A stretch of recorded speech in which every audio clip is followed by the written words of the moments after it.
आज की डिक्टेशन जो है आपकी 100 और 120 की डिक्टेशन होगी। Ready start. सभापति महोदय, इस सदन में मैं एक महत्वपूर्ण विषय पर चर्चा करना चाहता हूँ। मेरे सब माननीय सदस्य इस बात से अच्छी तरह से परिचित हैं कि आज देश की सामान्य स्थिति ठीक नहीं है। देश में बेकारी दिन प्रतिदिन बढ़ती जा रही है और इसको रोकने के लिए सरकार की ओर से कोई ठोस कदम अभी तक नहीं उठाए गए हैं। वैसे भी सरकार के सामने इस अवसर पर कई समस्याएं हैं, जिस कारण वह बेकारी को दूर करने के कार्य पर कोई ध्यान नहीं दे पा रही है। यदि इस भयंकर समस्या की ओर सरकार ने उचित समय पर ध्यान नहीं दिया और बेरोजगारी को दूर करने के लिए कोई निश्चित कदम नहीं उठाए, तो देश का बेरोजगार वर्ग क्रांति के रास्ते पर बढ़ सकता है। और यदि वास्तव में देश में इस प्रकार के बेरोजगारी के विरुद्ध क्रांति हुई, तो सरकार को बहुत बड़ी सामना करना पड़ सकता है। अतः मेरा सुझाव है कि सरकार को जल्द से जल्द इस समस्या की ओर ध्यान देना चाहिए। बेरोजगार वर्ग के लिए ऐसा निश्चित कार्यक्रम बनाना चाहिए कि वे समय पर अपनी योग्यता के अनुसार रोजगार प्राप्त कर सकें।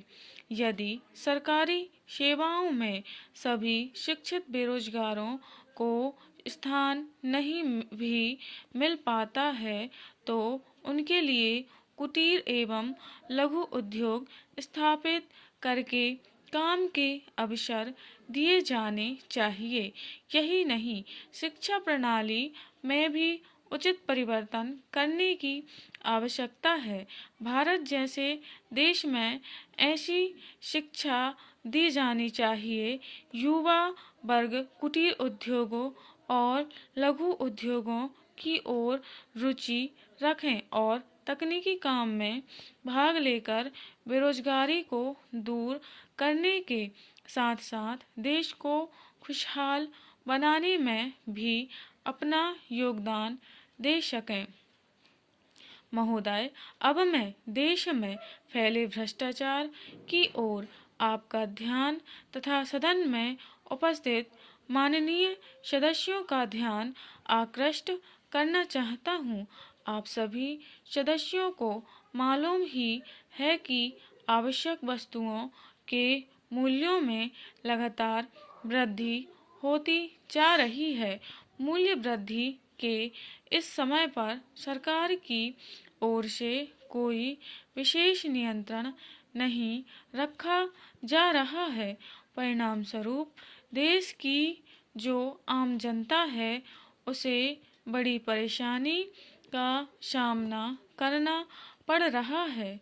व्यापारी वर्ग मुनाफाखोरी की ओर बढ़ता जा रहा है और आम जनता महंगाई से दबती जा रही है।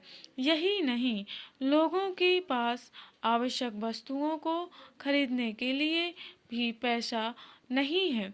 गरीब लोग अनाज के अभाव में भूखे मर रहे हैं। अध्यक्ष महोदय, मैं आज ऐसे विषय पर बोलने जा रहा हूँ जो देश के सामने एक बहुत बड़ी समस्या बनी हुई है। आजकल कृषि पर बहस चल रही है। मैं इस बहस को बहुत ध्यान से सुन रहा हूँ। कई लोगों ने तो सरकार की बड़ी प्रशंसा की है कि वह बहुत ही अच्छा काम कर रही है। मैं मंत्री महोदय से एक सवाल करना चाहता हूँ। मार्च में मंत्री महोदय ने एक प्रश्न के उत्तर में कहा था कि 2 सालों में हमारा देश आत्मनिर्भर हो जाएगा। मैं जानना चाहता हूँ कि ऐसा कहने के पीछे उनका क्या आधार है। कौन से उनके पास ऐसे सबूत हैं जिनके आधार पर उन्होंने इस प्रकार की घोषणा की है। मैं चाहता हूँ कि जब वे उत्तर दें तो इस बात की चर्चा अवश्य करें। सभापति महोदय, आप जानते हैं कि इस देश में 80% लोग खेती करते हैं और उसके बाद भी आज हमारे देश का सम्मान दूसरे देशों में बिल्कुल नहीं है। आज दूसरे देशों में भिखारियों के नाम से पुकारे जाते हैं। अपने देश में जहाँ 80% लोग खेती करते हैं, हम भोजन के मामले में भी आत्मनिर्भर नहीं हुए हैं। इसके कुछ कारण हैं। जिस समय देश स्वतंत्र हुआ उसी समय से इस सरकार ने कुछ गलतियां की हैं, जिसका परिणाम यह हुआ है कि आज 30 साल के बाद भी हम आत्मनिर्भर नहीं हो सके हैं। इसका सबसे बड़ा कारण यह है कि हमारे देश में पहला स्थान खेती को न देकर उद्योगों को दिया गया है। उद्योग हमारे देश के लोगों की जीविका का मुख्य साधन नहीं हो सकते हैं। भोजन को समस्या के हल के लिए जिन वस्तुओं की आवश्यकता है उसकी ओर हमें ध्यान देना चाहिए। सबसे पहले पानी की आवश्यकता है। मैं समझता हूँ कि देश में सिंचाई पर अधिक जोर दिया जाना चाहिए और सिंचाई तथा खाद्य मंत्री एक होना चाहिए। यह सभी चाहते हैं। पानी के बाद खेती के लिए खाद भी आवश्यक है। खाद का स्थान दूसरा हो सकता है। आज देश में खाद की बात काफ़ी जोर देकर कही जाती है। यह कहा जाता है कि उपज को बढ़ाने के लिए खाद की आवश्यकता है। बिना खाद के उपज बढ़ ही नहीं सकती है।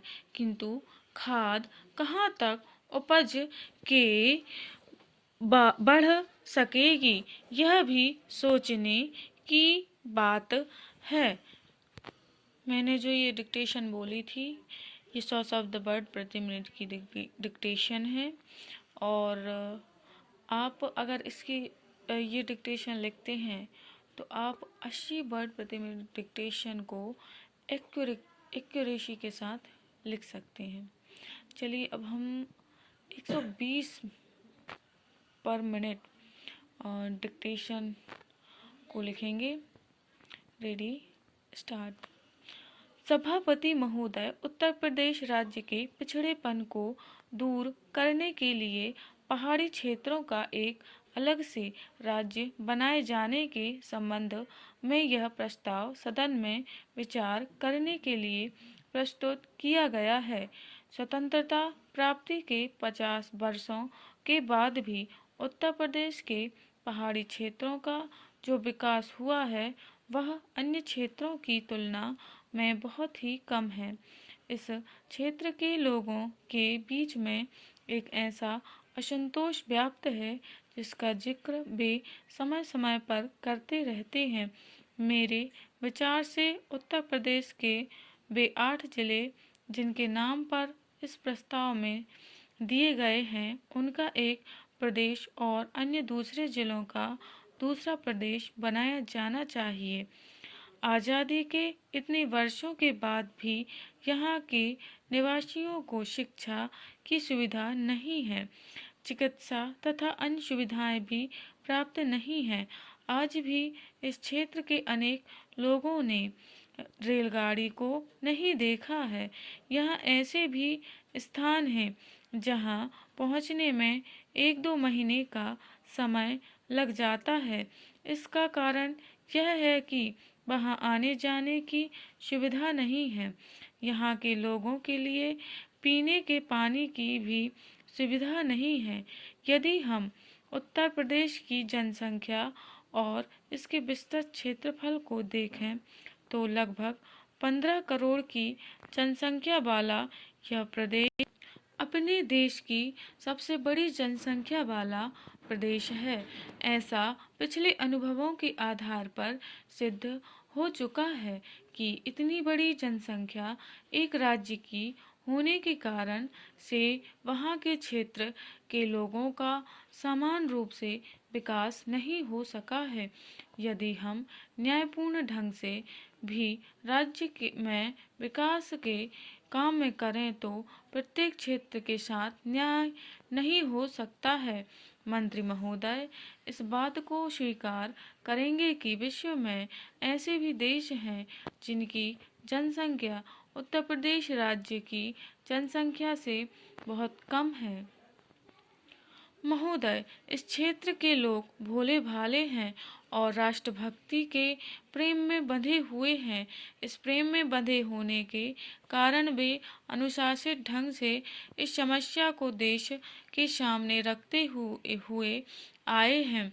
हमारे प्रथम प्रधानमंत्री जी के नेतृत्व में इससे संबंधित एक समिति का गठन भी किया गया था और इस समिति ने भी उस समय यह सिफारिश की थी कि इस राज्य को 2 भागों में विभाजित कर दिया जाना चाहिए। मैं इस बात को बड़े गर्व के साथ कह सकता हूँ कि जहाँ अन्य प्रदेशों ने अपनी समस्याओं के समाधान के लिए हिंसा का सहारा लिया, सरकार के कामकाज में बाधा डाली है, वहीं इस पर्वतीय क्षेत्र की जनता ने अनुशासन में रहते हुए देशभक्ति का परिचय देते हुए और अपनी बात को अनुशासन में रहकर इस देश की सरकार के सामने रखा है। मैं आपके माध्यम से सरकार से पूछना चाहता हूँ कि यदि इस पर्वतीय क्षेत्र का विकास पूर्ण रूप से नहीं होता है तो क्या इसकी जिम्मेदारी केंद्र सरकार के ऊपर नहीं आती है? सभापति महोदय, लोकपाल विधेयक शीघ्र ही संसद में लाया जाएगा। सरकार इस विधेयक के प्रारूप के विषय में विरोधी दलों और संबंधित संस्थाओं में से विस्तार से बातचीत कर रही है। मैं मंत्री महोदय से यह कहना चाहता हूँ कि अगर इस घोषणा का स्वागत करता हूं जो उन्होंने दल बदल विरोधी कानून पर आयोजित एक विचार गोष्ठी में की। मंत्री जी ने कहा कि सरकार प्रजातांत्रिक सिद्धांतों को हर कीमत पर मजबूत बनाने के लिए बाध्य है। नई सरकार जब बनी उसने इस दिशा में सबसे पहला कदम दल बदल विरोधी कानून बनाकर उठाया, जैसे कि आप सब जानते हैं। स्टॉप।